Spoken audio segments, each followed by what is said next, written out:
जय श्री कुल देवता। नवरात्रि के दूसरे दिन मां ब्रह्मचारिणी की उपासना करने से व्यक्ति को असीम तपबल और धैर्य की प्राप्ति होती है।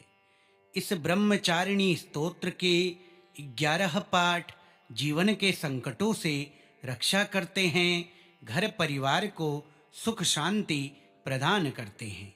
मां की कृपा से मन की दुर्बलता दूर होकर व्यक्ति को साधना और सफलता में सिद्धि प्राप्त होती है। तो आइए प्रारंभ करते हैं इस स्तोत्र पाठ को। श्री ब्रह्मचारिणी स्तोत्रम। नमः ब्रह्मचारिणीं सिद्धिदां तपस्विनीं रक्षां देहि महादेवे सर्वपाप विनाशिनीं वन्दे त्वां ज्ञानदात्रीं च ब्रह्मचर्यपरायणां रक्षां कुरु महामाये जयं देहि वरानने दुर्गे त्वं सर्वदुःखेषु मम रक्षां सदा कुरु ब्रह्मचारिणीं नमस्यामि दुःखदाह विनाशिनीं विद्यादां ज्ञानदात्रीं च धनधान्यप्रदायिनीं ब्रह्मचारिणीं प्रणमामि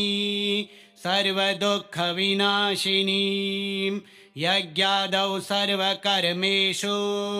त्वं रक्षां कुरु नित्यशः ब्रह्मचारिणीं वरदां च सर्वपापविनाशिनीं देवी त्वं शरणं यामि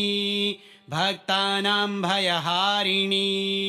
ज्ञानदा-सिद्धिदां नित्यं मम रक्षां सदा कुरु रोगान्नाशय देवी त्वं दारिद्र्यं च भयं तथा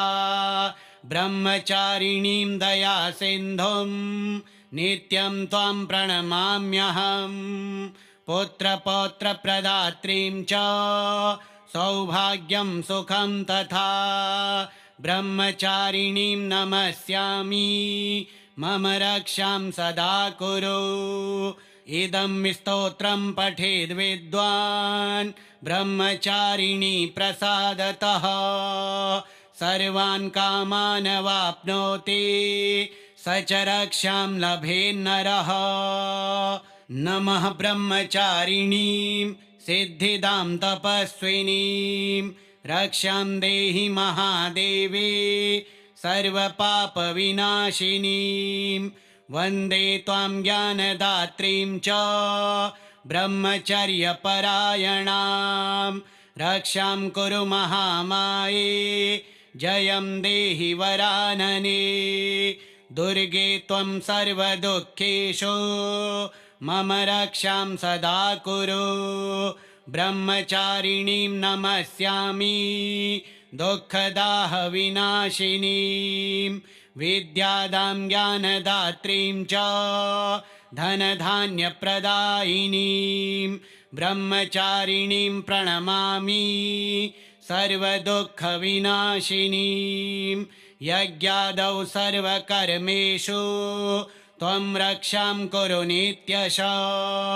ब्रह्मचारिणीं वरदां च सर्वपापविनाशिनीं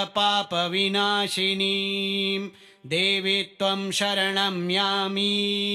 भक्तानां भयहारिणी ज्ञानदा-सिद्धिदां नित्यं मम रक्षां सदा कुरु रोगान्नाशय देवी त्वं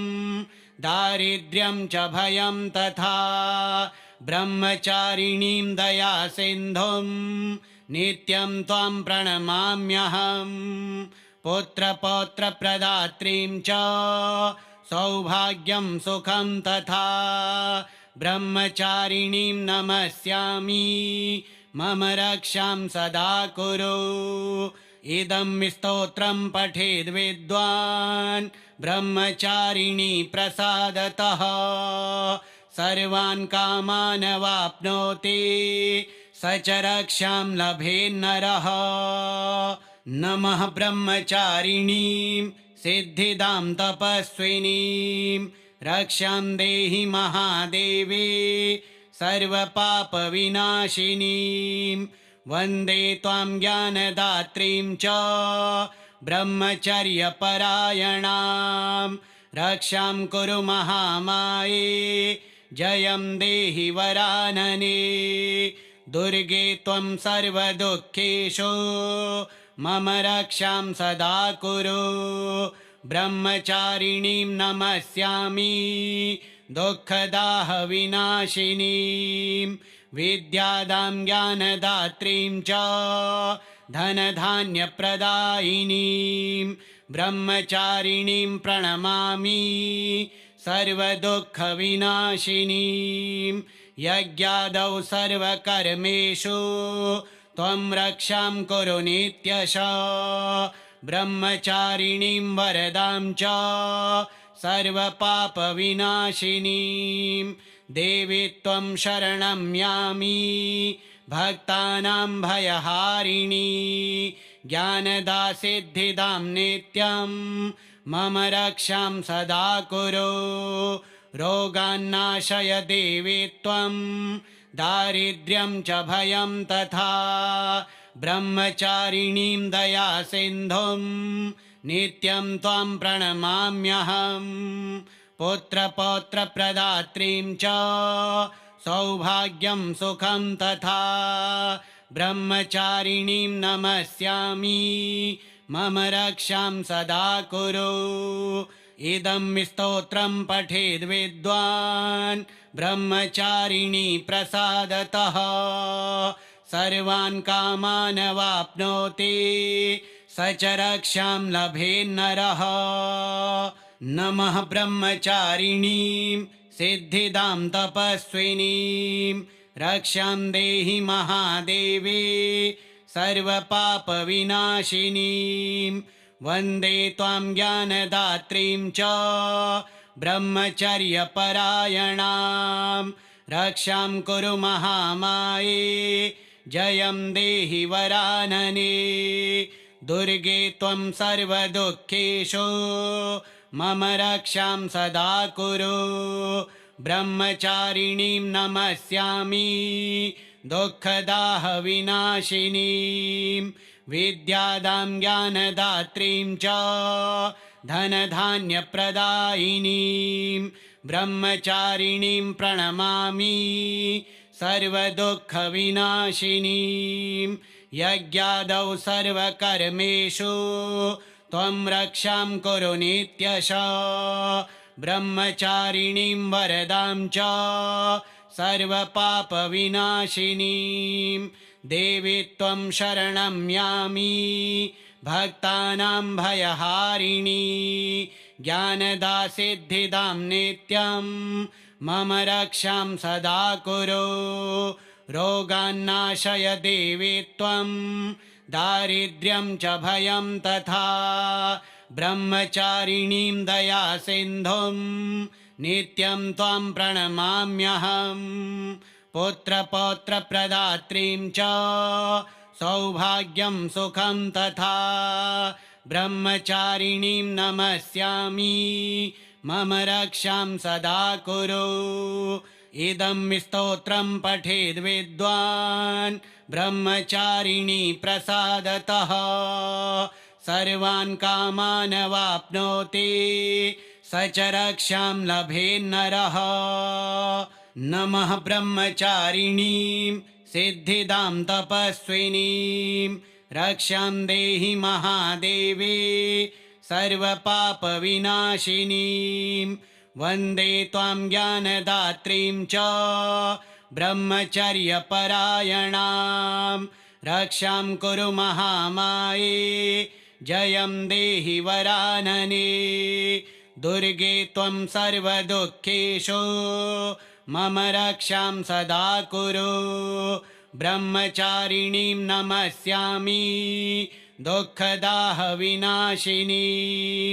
विद्यादां ज्ञानदात्रीं च धनधान्यप्रदायिनीं ब्रह्मचारिणीं प्रणमामि सर्वदुःखविनाशिनीं यज्ञादौ सर्वकर्मेषु त्वं रक्षां कुरु नित्यशः ब्रह्मचारिणीं वरदां च सर्वपापविनाशिनीं देवी त्वं शरणं यामि भक्तानां भयहारिणी ज्ञानदासिद्धिदां नित्यं मम रक्षां सदा कुरु रोगान्नाशय देवी त्वं दारिद्र्यं च भयं तथा ब्रह्मचारिणीं दयासिन्धुं नित्यं त्वां प्रणमाम्यहं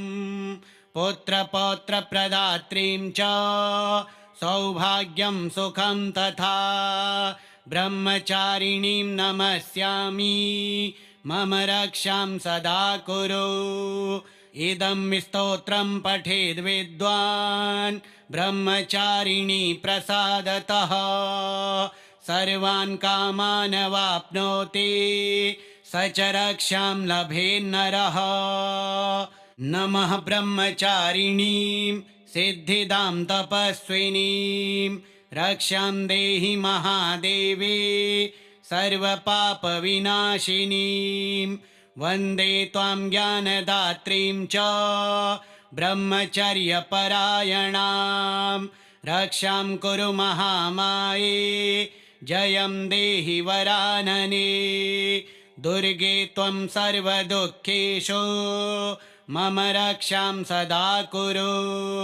ब्रह्मचारिणीं नमस्यामि दुःखदाहविनाशिनीं विद्यादां ज्ञानदात्रीं च धनधान्यप्रदायिनीं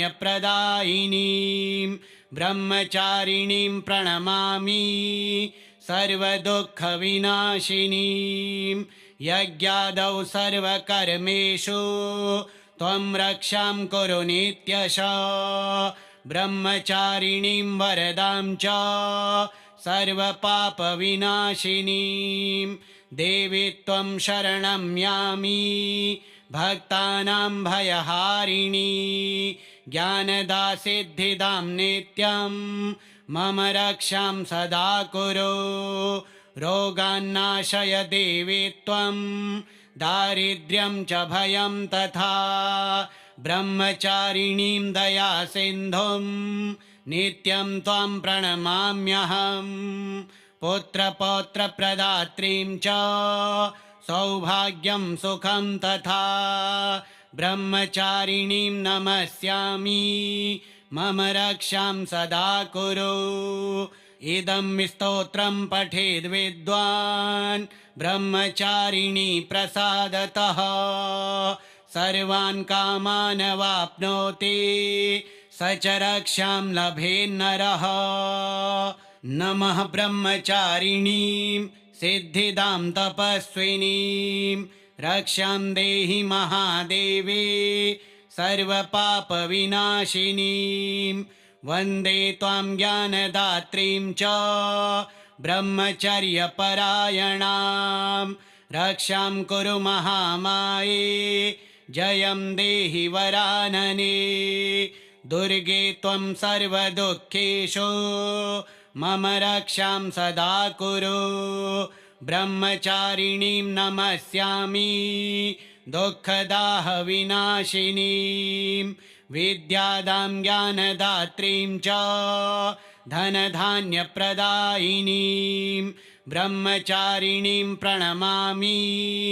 सर्वदुःखविनाशिनीं यज्ञादौ सर्वकर्मेषु त्वं रक्षां कुरु नित्यशः ब्रह्मचारिणीं वरदां च सर्वपापविनाशिनीं देवी त्वं शरणं यामि भक्तानां भयहारिणी ज्ञानदासिद्धिदां नित्यं मम रक्षां सदा कुरु रोगान्नाशय देवी त्वं दारिद्र्यं च भयं तथा ब्रह्मचारिणीं दयासिन्धुं नित्यं त्वां प्रणमाम्यहं पुत्रपौत्रप्रदात्रीं च सौभाग्यं सुखं तथा ब्रह्मचारिणीं नमस्यामि मम रक्षां सदा कुरु इदं स्तोत्रं पठेद् विद्वान् ब्रह्मचारिणी प्रसादतः सर्वान् कामान् वाप्नोति स च रक्षां लभेन्नरः। नमः ब्रह्मचारिणीं सिद्धिदां तपस्विनीं रक्षां देहि महादेवी सर्वपापविनाशिनीं वन्दे त्वां ज्ञानदात्रीं च ब्रह्मचर्यपरायणां रक्षां कुरु महामाये जयं देहि वरानने। दुर्गे त्वं सर्वदुःखेषु मम रक्षां सदा कुरु ब्रह्मचारिणीं नमस्यामि दुःखदाहविनाशिनीं विद्यादां ज्ञानदात्रीं च धनधान्यप्रदायिनीं ब्रह्मचारिणीं प्रणमामि सर्वदुःखविनाशिनीं यज्ञादौ सर्वकर्मेषु त्वं रक्षां कुरु नित्यशः ब्रह्मचारिणीं वरदां च सर्वपापविनाशिनीं देवी त्वं शरणं यामि भक्तानां भयहारिणी ज्ञानदासिद्धिदां नित्यं मम रक्षां सदा कुरु रोगान्नाशय देवी त्वं दारिद्र्यं च भयं तथा ब्रह्मचारिणीं दयासिन्धुं नित्यं त्वां प्रणमाम्यहं पुत्रपौत्रप्रदात्रीं च सौभाग्यं सुखं तथा ब्रह्मचारिणीं नमस्यामि मम रक्षां सदा कुरु। इदं स्तोत्रं पठेद् विद्वान् ब्रह्मचारिणी प्रसादतः सर्वान् कामान् वाप्नोति स च रक्षां लभेन्नरः। नमः ब्रह्मचारिणीं सिद्धिदां तपस्विनीं रक्षां देहि महादेवी सर्वपापविनाशिनीं वन्दे त्वां ज्ञानदात्रीं च ब्रह्मचर्यपरायणां रक्षां कुरु महामाये जयं देहि वरानने। दुर्गे त्वं सर्वदुःखेषु मम रक्षां सदा कुरु ब्रह्मचारिणीं नमस्यामि दुःखदाहविनाशिनीं विद्यादां ज्ञानदात्रीं च धनधान्यप्रदायिनीं ब्रह्मचारिणीं प्रणमामि सर्वदुःखविनाशिनीं यज्ञादौ सर्वकर्मेषु त्वं रक्षां कुरु नित्यशः ब्रह्मचारिणीं वरदां च सर्वपापविनाशिनीं देवी त्वं शरणं यामि भक्तानां भयहारिणी ज्ञानदासिद्धिदां नित्यं मम रक्षां सदा कुरु रोगान्नाशय देवी त्वं दारिद्र्यं च भयं तथा ब्रह्मचारिणीं दयासिन्धुं नित्यं त्वां प्रणमाम्यहं पुत्रपौत्रप्रदात्रीं च सौभाग्यं सुखं तथा ब्रह्मचारिणीं नमस्यामि मम रक्षां सदा कुरु। इदं स्तोत्रं पठेद् विद्वान् ब्रह्मचारिणी प्रसादतः सर्वान् कामान् वाप्नोति स च रक्षां लभेन्नरः। नमः ब्रह्मचारिणीं सिद्धिदां तपस्विनीं रक्षां देहि महादेवी सर्वपापविनाशिनीं वन्दे त्वां ज्ञानदात्रीं च ब्रह्मचर्यपरायणां रक्षां कुरु महामाये जयं देहि वरानने। दुर्गे त्वं सर्वदुःखेषु मम रक्षां सदा कुरु ब्रह्मचारिणीं नमस्यामि दुःखदाह विनाशिनीं विद्यादां ज्ञानदात्रीं च धनधान्यप्रदायिनीं ब्रह्मचारिणीं प्रणमामि सर्वदुःखविनाशिनीं यज्ञादौ सर्वकर्मेषु त्वं रक्षां कुरु नित्यशः ब्रह्मचारिणीं वरदां च सर्वपापविनाशिनीं देवी त्वं शरणं यामि भक्तानां भयहारिणी ज्ञानदासिद्धिदां नित्यं मम रक्षां सदा कुरु रोगान्नाशय देवी त्वं दारिद्र्यं च भयं तथा ब्रह्मचारिणीं दयासिन्धुं नित्यं त्वां प्रणमाम्यहं पुत्रपौत्रप्रदात्रीं च सौभाग्यं सुखं तथा ब्रह्मचारिणीं नमस्यामि मम रक्षां सदा कुरु इदं स्तोत्रं पठेद् विद्वान् ब्रह्मचारिणी प्रसादतः सर्वान् कामान् वाप्नोति स च रक्षां लभेन्नरः नमः ब्रह्मचारिणीं सिद्धिदां तपस्विनीं रक्षां देहि महादेवी सर्वपापविनाशिनीं वन्दे त्वां ज्ञानदात्रीं च ब्रह्मचर्यपरायणां रक्षां कुरु महामाये जयं देहि वरानने दुर्गे त्वं सर्वदुःखेषु मम रक्षां सदा कुरु ब्रह्मचारिणीं नमस्यामि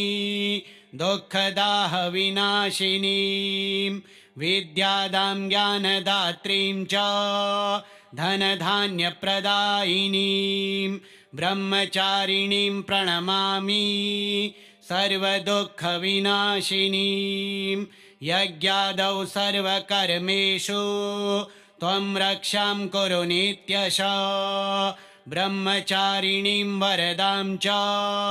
सर्वपापविनाशिनीं देवी त्वं शरणं यामि भक्तानां भयहारिणी ज्ञानदासिद्धिदां नित्यं मम रक्षां सदा कुरु रोगान्नाशय देवी त्वं दारिद्र्यं च भयं तथा ब्रह्मचारिणीं दयासिन्धुं नित्यं त्वां प्रणमाम्यहं पुत्रपौत्रप्रदात्रीं च सौभाग्यं सुखं तथा ब्रह्मचारिणीं नमस्यामि मम रक्षां सदा कुरु इदं स्तोत्रं पठेद् विद्वान् ब्रह्मचारिणी प्रसादतः सर्वान् कामान् वाप्नोति स च रक्षां लभेन्नरः श्रीब्रह्मचारिणी स्तोत्रम् श्रीब्रह्मचारिणी देव्यार्पणमस्तु।